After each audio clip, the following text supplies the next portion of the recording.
এটা হলো Oppo A60 এটা নাকি এইভাবে পড়ে গেলেও কোনো সমস্যা হয় না। ফোনটা দিয়ে পিটিয়ে ভাঙার চেষ্টা করলাম, অনেক ফিটাফিটি কিন্তু নো ভাঙ্গাভাঙ্গি। IP54 এর রেটিং থাকার কারণে আমরা কিন্তু পানিতে ভিডিও দেখেছি। পিক ব্রাইটনেসটা যথেষ্ট ভালো দিয়েছে, সো আউটডোরেও খুব ভালোভাবে ফোনটাকে ইউজ করা যাবে। 45 ওয়াটের চার্জার, ফোনটা কিন্তু আপনারা খুবই কুইক চার্জ করে ফেলতে পারবেন।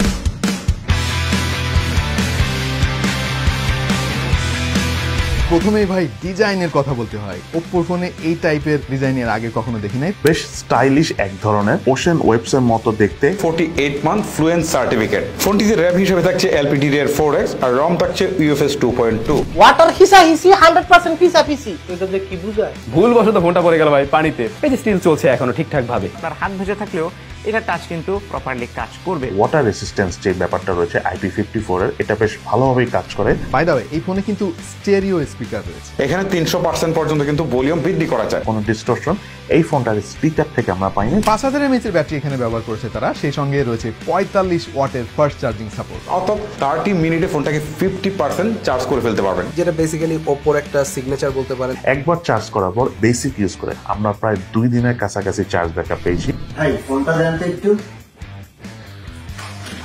মিস্টেকলি এটা উপর থেকে এভাবে পড়ে যেতে পারে, বাট এই ফোনের কিছুই হয় নাই। ভালো বিল্ড কোয়ালিটি এবং ভালো সফটওয়্যার এক্সপেরিয়েন্স, সেই সঙ্গে যদি ভালো আফটার সেল সার্ভিসের কথা আপনি চিন্তা করেন, তাহলে কিন্তু এই ফোনটা আপনার জন্য অন্যতম একটা সেরা পছন্দ হতে পারে।